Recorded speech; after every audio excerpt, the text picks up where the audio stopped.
Hello everyone, welcome to my channel recipes by Swapna. তো বন্ধুরা, আজকে আবার একটা নতুন রান্নার রেসিপি নিয়ে চলে এসেছি। সেটা হচ্ছে কাসুরি, নিরামিষ আর কি, নিরামিষ কাসুরি কাশ্মীরি আলুর দম। তো বন্ধুরা, এই আলুর দমটা কিন্তু রুটি, ভাত, পরোটা সবের সাথে কিন্তু জাস্ট জমে যাবে। এত টেস্টি লাগে খেতে যে কি বলবো। তো চলো কী কী লাগছে আমরা দেখে নিই। আমি দেখো নিয়ে নিয়েছি ছোট আলু। তা আলুটাকে আমি কিন্তু 80%-এর মতন সিদ্ধ করে নিয়েছি। পুরো কিন্তু একদম 100% সিদ্ধ করিনি, তাহলে গলে যাবে। সেই জন্য কিন্তু আমি 80% আলুটা সিদ্ধ করে নিয়েছি। তো তোমাদেরকে হাত দিয়ে টিপে দেখিয়ে দিলাম। আর দেখো লাগছে আমাদের হচ্ছে টমেটো কুচি, আর লাগছে কাঁচা লঙ্কা কুচি, আর এদিকে লাগছে কাসুরি মেথি। তো দেখো আমি কতটা কাসুরি মেথি দিয়েছি, এটা কিন্তু দুবার লাগবে। আর আমি ওইদিকে নিয়ে নিয়েছি, দেখো এটা নিয়েছি ফেটিয়ে রেখেছি দই আর কি, দই ফেটিয়ে রেখেছি। আর এদিকে নিয়েছি আদা বাটা, আর এদিকে নিয়েছি কাজু আর কিশমিশ। তা কাজু কিশমিশটা আমি একটু পরে পেস্ট করে নেবো। তো এখন তোমাদের দেখানোর জন্য গোটা কাজুটাই নিয়ে কাজু কিশমিশটা রেখেছি। তা দেখো তোমাদেরকে আরেকবার দেখিয়ে দিই, কাসুরি মেথি, টক দই, তা টক দইটা ফ্যাটানো টক দই, আর আদা বাটা। আর এদিকে গুঁড়ো মশলার মধ্যে লাগছে কাশ্মীরি লঙ্কার গুঁড়ো, জিরে গুঁড়ো, হলুদ গুঁড়ো, আর এদিকে হচ্ছে ঝাল লঙ্কার গুঁড়ো। তো ঝালটা, নুনটা এগুলো অবশ্যই তোমরা নিজেদের স্বাদ মতন দেবে। আর দেখো নুন। তো বন্ধুরা, আমি কিন্তু একটা কড়াই বসিয়ে দিয়েছি, কড়াইটা কিন্তু গরম হয়ে গেছে। তা কড়াইয়ের মধ্যে দিয়ে দিলাম দেখো সর্ষের তেল। রিফাইন তেলেও রান্না করা যেতেই পারে, কিন্তু রিফাইনের তেলের থেকে কিন্তু সরষের তেলে বেশি ভালো হবে, যার জন্য কিন্তু আমি সরষের তেল দিয়ে দিলাম। তা তেলটা একটু কড়াইয়ের চারিদিকে ঘুরিয়ে নিলাম, যেহেতু আলুগুলো ভাজবো সেই জন্য। তা দেখো আমি কিন্তু সেদ্ধ করা আলুগুলোকে কিন্তু এবার একটা মানে দিয়ে দিলাম অল্প অল্প করে। তা ভালো করে কিন্তু আমি নাড়াচাড়া করে ভেজে নেবো আলুগুলো। আলুগুলো না ভাজলে কিন্তু খেতে ভালো লাগবে না, সেই জন্য কিন্তু আলুগুলো আমি ভেজে নেব। তা আগেই তো খোসা ছাড়িয়েই রেখেছিলাম, না হলে ভিডিওটা অনেক বড় হয়ে যাবে সব কিছু দেখাতে গেলে, সেই জন্য সিদ্ধ করে খোসা ছাড়িয়ে রেখেই দিয়েছিলাম। আর দেখো আমি নাড়াচাড়া করে সুন্দর করে কিন্তু আলুগুলোকে ভেজে নেব। বেশ লাল লাল করে ভাজবো কিছু কিছু আলু, আর কিছু কিছু আলু কিন্তু আমি একটু সাদাই রাখবো। তো তোমরা দেখে বুঝতে পারছো হালকা লাল লাল হয়েছে। তো এপিট ওপিট করে আমি হালকা হালকা করে আরেকটু ভাজা হবে, কেননা এতটুকুনি ভাজা হলে স্বাদটা অতটা লাগবে না। আলুটা ভাজা হলে কিন্তু স্বাদটা বেশি লাগে, সেই জন্য। তা আমি দেখো উল্টে পাল্টে কিন্তু সুন্দর করে উল্টে দিচ্ছি, আর উল্টে পাল্টে কিন্তু ভেজে নিচ্ছি যেন লাল লাল হয়ে যায়, সেই জন্য। তো বন্ধুরা, তোমরা যতক্ষণ পর্যন্ত যারা ভিডিওটা দেখলে, যারা এখন অবধি লাইক করোনি, তারা প্লিজ একটা লাইক করে দিয়ে তারপরে ভিডিওটা দেখো। আর যারা যারা আমার চ্যানেলে নতুন, তারা প্লিজ চ্যানেলটাকে সাবস্ক্রাইব করে দিও। তো বন্ধুরা দেখো, আমার কিন্তু আলুগুলো পুরো লাল করে কিন্তু ভাজা হয়ে গেছে। তো এইভাবেই কিন্তু লাল করে আলুগুলোকে ভেজে নিয়েছি সুন্দর করে। তা তোমরাও এরকম করে ভেজে নেবে। পরের বারে যখন আলুটা ভাজবো তখন কিন্তু একটু সাদা সাদা রাখবো, তাহলে দেখতেও ভালো লাগবে আর কি, সেই জন্য। দেখো একটা ছান্তার সাহায্যে কিন্তু আমি আলুগুলোকে সুন্দর করে তুলে নিলাম, তুলে নিচ্ছি, তেলটা যাতে বেরিয়ে যায় সেই জন্য। তো আমি একটা প্লেটের মধ্যে তুলে নিলাম। সব আলুগুলোকেই কিন্তু ছাঁচার সাহায্যে তুলে নেবো, যেহেতু তেল আছে। তো তেলটা সুন্দরভাবে বেরিয়ে যাবে। আর হাতা খুন্তি দিয়ে তুলতে গেলে না কড়াইয়ের গায়ে পুরো তেলটা লেগে যায়, সেই জন্য হাতা খুন্তি দিয়ে আর তুলিনি, একটা ছান্তার সাহায্যে তুলে নিচ্ছি। তো এরপরে কিন্তু আর বাকি যে আলুগুলো আছে সেগুলো কিন্তু আমি আবার ভেজে নেব। তো ওইগুলো এত কিন্তু লাল করে ভাজবো না। দেখো সব আলুগুলোকে ছেড়ে দিলাম। তো চলো আবার তোমাদেরকে দেখাচ্ছি আলুগুলো ভেজে নেওয়ার পরে। তো সব আলুগুলো, বাকি যে আলুগুলো আর কি ছিল সেইগুলো কিন্তু আমি দিয়ে দিলাম। তা ভেজে নিয়ে এগুলো। তো দেখো আলুগুলো কিন্তু আমার ভাজা হয়ে গেছে। এবার ওই গরম তেলের মধ্যে আমি দিয়ে দেবো কসুরি মেথি। তা যতটা কসুরি মেথি তোমাদেরকে দেখিয়েছি, তার হাফ কিন্তু আমি কসুরি মেথি তেলে দিয়ে দিলাম। আর একটু মানে মিডিয়াম করে দিয়েছিলাম আঁচটা। এরপরে দিয়ে দিলাম কেটে রাখা টমেটো কুচি আর কাঁচা লঙ্কা কুচি।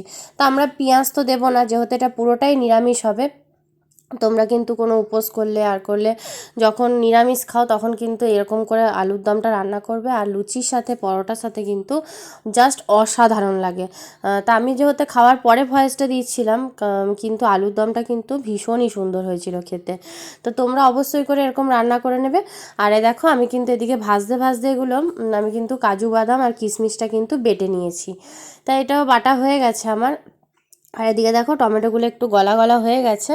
তা আমি টমেটোগুলোকে কিন্তু আর একটু ভালো করে ভেজে নিচ্ছি, কেননা টমেটো যখন খাওয়ার সময়তে মুখে পড়ে তখন অনেকেই আছে যে খেতে ভাল লাগে না, টমেটোগুলো ফেলে দেয়। সেই জন্য কিন্তু টমেটোগুলোকে আমি ভালো করে ভেজে নিচ্ছি। এরপরে দিয়ে দেবো দেখো মশলাগুলো। এরপর দিয়ে দিলাম আদা বাটা।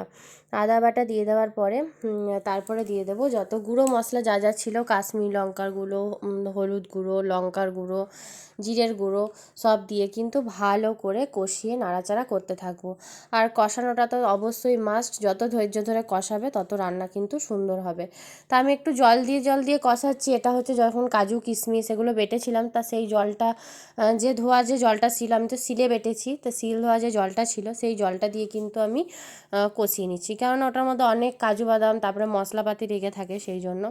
তা দেখো আমি দিয়ে দিলাম স্বাদ মতো নুন, যতটা আলু হবে নেবে আর কি, তোমরা যতটা নুন খাও সেই হিসাবে নুনটা দেবে। নুনের আন্দাজটা আমি আর বলে দিলাম না, কেননা নুন মিষ্টি তারপরে ঝাল এগুলো এটা পুরোটাই নিজেদের উপর ডিপেন্ড করে, সেই জন্য।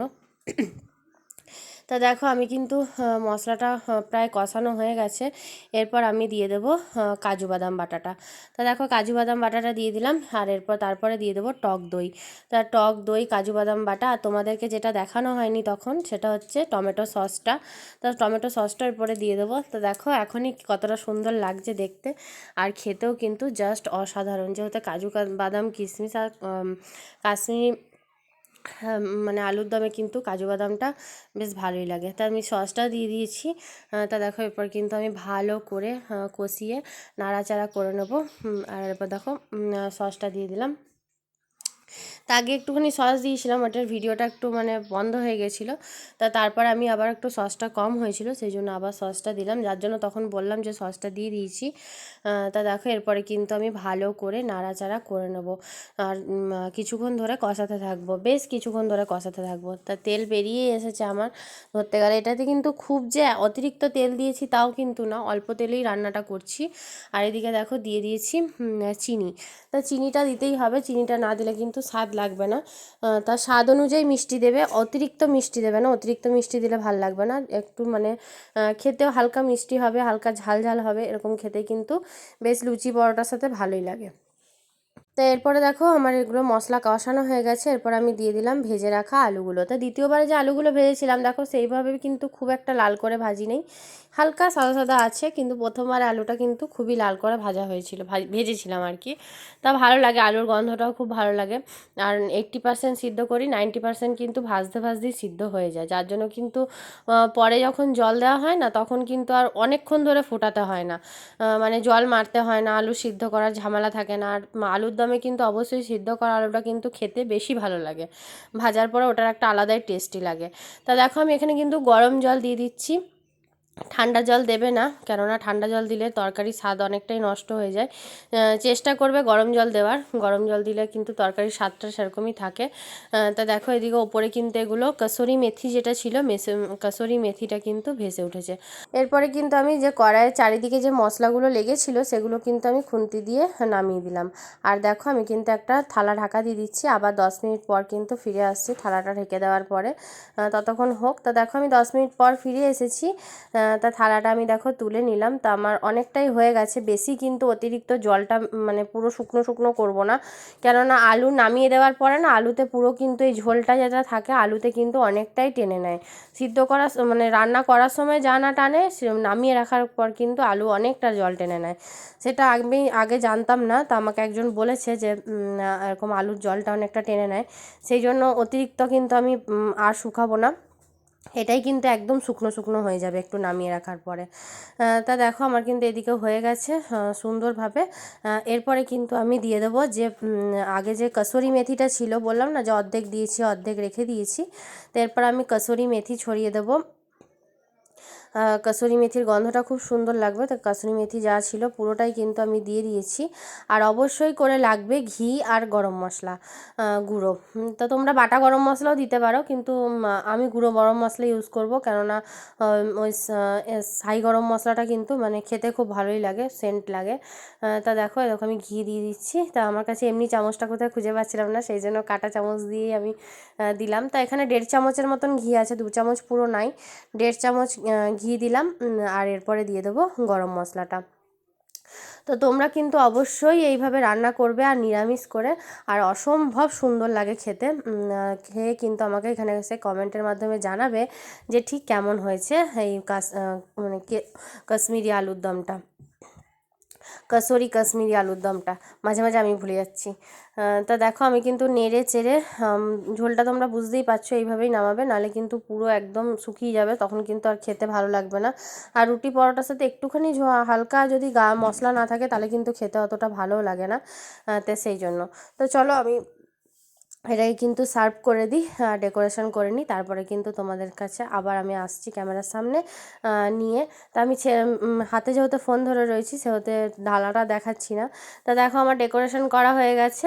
আমি কিন্তু ওপরে একটু কসুরি মেথি ছড়িয়ে দিয়েছি, আর দিয়ে দিয়েছি কাজু বাদাম, যেহেতু কাজু বাদাম বাটা দেওয়া আছে, সেই জন্য কসুরি মেথি আর কাজু বাদাম দিয়েছি। তো বন্ধুরা আজকের মতন ভিডিওটা এখানেই শেষ করছি। সবাই ভালো থেকো, সবাই সুস্থ থেকো, আর সবাই সবার পাশে থেকো, আর অবশ্যই আমাদের পাশে থেকো, অবশ্যই ভিডিওটা পুরো দেখো। আর প্লিজ একটা লাইক করে দিও, যারা আমার চ্যানেলে নতুন তারা আমার চ্যানেলটাকে প্লিজ সাবস্ক্রাইব করে দিও, সাবস্ক্রাইব করে পাশে থেকে যেও, আর নোটিফিকেশানটা অন করে দিও যেন নিত্য নতুন ভিডিও ছাড়ার সাথে সাথে তোমরা দেখতে পাও। তো বন্ধুরা আজকের মতন আসি, টাটা সবাইকে, জয় গুরু, টাটা।